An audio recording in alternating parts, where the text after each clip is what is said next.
आज हमारे देश में धर्म के नाम पर नफरत की राजनीति अपने चरम पर है। कभी गोरक्षा के नाम पर तो कभी मोबाइल जिंग के जरिए एक खास समुदाय के लोगों को भीड़ द्वारा पीट पीट कर मारा जा रहा है। राष्ट्रवाद के ठेकेदार उन्हें भारत छोड़कर पाकिस्तान जाने तक की नसीहत भी दे देते हैं। लेकिन दोस्तों, हमें ये नहीं भूलना चाहिए कि हमारा देश भारत किसी एक धर्म के राष्ट्र का नहीं है। इस बड़े देश को बनाने में सभी धर्मों के लोगों ने अपना योगदान दिया है, चाहे वो देश की आज़ादी की लड़ाई हो या फिर आज़ादी की बाद से आज तक भारत में हुआ विकास कार्य। इस वीडियो में मैं आपको कुछ ऐसे ही मुस्लिम शख्सियतों के बारे में बताने जा रहा हूं जो अगर हमारे देश में पैदा ही नहीं होते तो शायद ही हमें सांस्कृतिक, सामरिक और शैक्षणिक आदि स्तर पर वो अंतर्राष्ट्रीय पहचान मिलती जो आज हमें मिली हुई है। नमस्कार दोस्तों, द मिस्टिकल एंड पर आपका स्वागत है।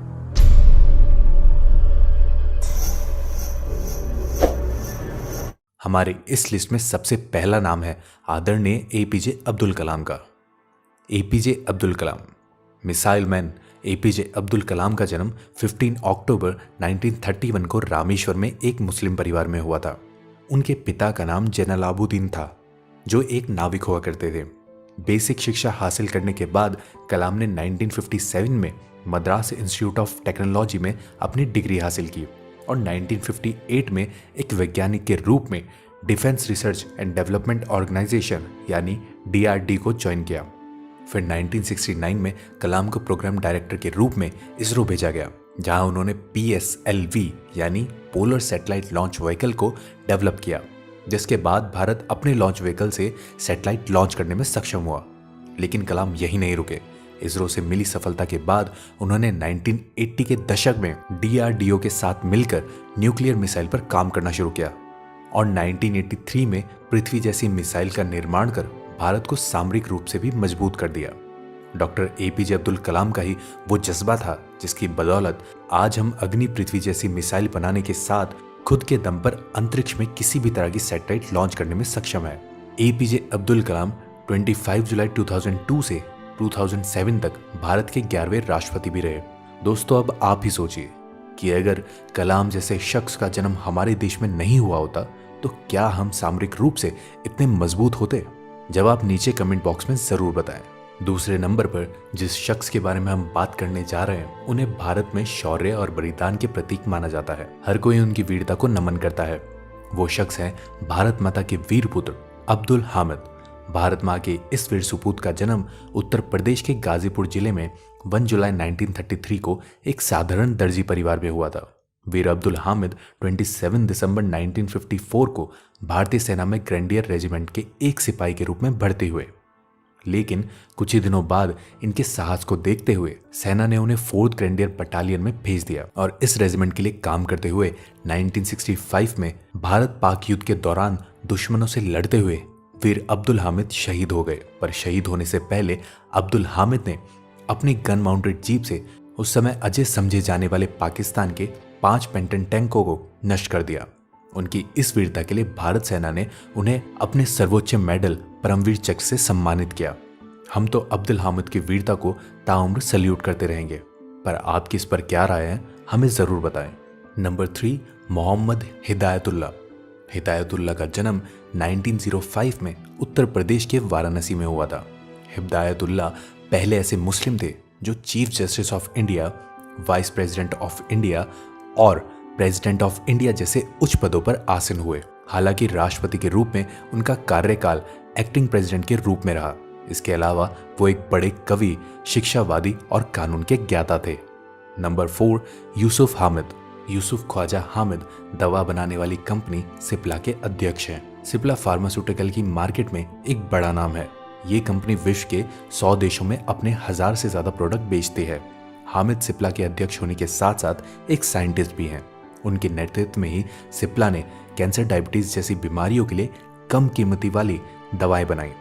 हामिद के इस काम के लिए भारत सरकार द्वारा 2005 में चिकित्सक विज्ञान के क्षेत्र में उन्हें पद्म भूषण से सम्मानित किया गया। नंबर 5, सानिया मिर्जा। सानिया मिर्जा भारत की सबसे सफल महिला टेनिस खिलाड़ी हैं। सानिया मिर्जा का जन्म 15 नवंबर 1986 को मुंबई, महाराष्ट्र में हुआ था। सानिया मिर्जा ने इंटरनेशनल लेवल पर कई मेडल प्राप्त कर हमारे देश का नाम रोशन किया है। वो अब तक 6 बार ग्रैंड स्लैम टाइटल जीत चुकी हैं। देश को कई मेडल दिलाने के बाद भी जब सानिया मिर्जा 2010 में पाकिस्तानी क्रिकेटर शोएब मलिक से शादी की तो कुछ लोग इसे देश का अपमान समझ लगे, लेकिन शादी के बाद भी सानिया ने भारत के लिए खेलना जारी रखा। नंबर 6, जाकिर हुसैन। जाकिर हुसैन एक तबला वादक के रूप में विश्व भर में जाने जाते हैं। उनकी इस कला ने उन्हें अपने देश भारत में ही नहीं बल्कि विश्व भर में प्रसिद्धि दिलाई। वे अपने तबले की धुन से लोगों के दिलों को छू जाते थे। इसी अद्भुत कला के लिए उन्हें भारत सरकार द्वारा 1988 में पद्मश्री और 2002 में पद्म भूषण से सम्मानित किया गया। यही नहीं, 1999 में उन्हें यूनाइटेड स्टेट नेशनल एंडोनमेंट द्वारा कला के क्षेत्र में सम्मानित किया गया, जो कि किसी भी कलाकार और संगीतकार को मिलने वाला सर्वोच्च पुरस्कार है। इसी तरह उन्होंने दुनिया भर में भारत को कला के क्षेत्र में सम्मान दिलाया। नंबर 7, आज़म प्रेम जी। आज़म प्रेम जी का जन्म 24 जुलाई 1945 को मुंबई के एक नाजिर इस्माइली शिया मुस्लिम परिवार में हुआ था। आज आज़म हाशिम प्रेम जी भारतीय सॉफ्टवेयर कंपनी विप्रो के अध्यक्ष हैं। भारत के लगभग 2 लाख लोग विप्रो के लिए काम करते हैं। आज़म प्रेम जी ने भारत की शिक्षा की बेहतरी के लिए आगे बढ़कर काम किया। प्रेम जी को भारत का सबसे बड़ा दानवीर भी कहा जाता है। वो हर साल भारत के स्कूलों के विकास के लिए करीब $2 बिलियन का दान करते हैं। सन 2005 में भारत सरकार ने उन्हें पद्म भूषण से सम्मानित किया था। इरफान खान। इरफान खान भारतीय फिल्मी अभिनेता हैं और वे बॉलीवुड में अपने दमदार अभिनय के लिए जाने जाते हैं। इरफान खान का जन्म एक मुस्लिम परिवार में जयपुर में हुआ था। उन्हें अभिनय के लिए कई राष्ट्रीय और अंतर्राष्ट्रीय अवार्ड्स मिल चुके हैं। इरफान कई बार फिल्म फेयर और कई बार नेशनल अवार्ड जीत चुके हैं। 2011 में फिल्मों में अपने योगदान के लिए उन्हें भारत सरकार ने पद्मश्री से नवाजा था। सईद ज़ाहुर कासिम। सईद ज़ाहुर कासिम का जन्म 1926 में इलाहाबाद, उत्तर प्रदेश में हुआ था। वे एक प्रसिद्ध बायोलॉजिस्ट थे। डॉक्टर सईद ज़ाहुर कासिम प्रथम गंगोत्री अभियान के नाम से प्रसिद्ध अंटार्कटिक अभियान दल के नेता थे। वे 1991 से 1996 तक भारत के योजना आयोग के सदस्य भी रहे। 1999 में उन्हें marine biologist international life time achievement award UK से भी पुरस्कारित किया गया। सरकार ने भी इन्हें पद्मश्री और पद्म भूषण से सम्मानित किया। 88 वर्ष की आयु में 20 अक्टूबर 2015 को उनका निधन हो गया। एम.एफ. हुसैन। मकबूल फिदा हुसैन का जन्म 17 सितंबर 1915 में महाराष्ट्र के पुंडपुर में एक सुलेमान बोहरा परिवार में हुआ था। मकबूल फिदा हुसैन, जिन्हें एम.एफ. हुसैन के नाम से भी जाना जाता है, एक फेमस अंतर्राष्ट्रीय भारतीय चित्रकार थे। एम.एफ. हुसैन को भारत का पिकासो भी कहा जाता है। सन 2008 में एम.एफ. हुसैन सबसे महंगी भारतीय चित्रकार बन गए थे, जब क्रिस्टीज की नीलामी में उनकी एक चित्रकला लगभग 16 लाख अमेरिकी डॉलर में बिकी थी। हालांकि उन्हें कई बार अपनी चित्रकारी के कारण विवादों का भी सामना करना पड़ा था। वो माधुरी दीक्षित की खूबसूरती के बड़े प्रशंसक थे और मरने से पहले उनकी कई तस्वीरों को कैनवास पर भी उतार चुके थे।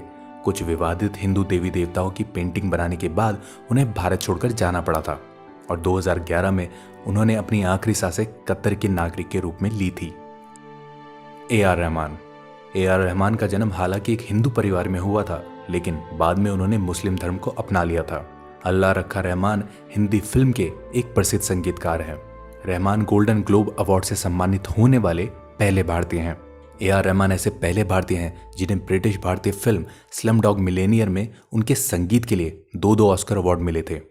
इसी फिल्म के गीत जय हो को सर्वश्रेष्ठ साउंड ट्रैक कंपाइलेशन और सर्वश्रेष्ठ फिल्म गीत की श्रेणी में 2 ग्रैमी अवार्ड्स भी मिले थे। तो दोस्तों, क्या इन मुसलमान शख्सियतों के योगदान के बिना आज का भारत मुमकिन होता? हर भारतीय को देश की प्रगति में अपना छोटा बड़ा योगदान देना चाहिए।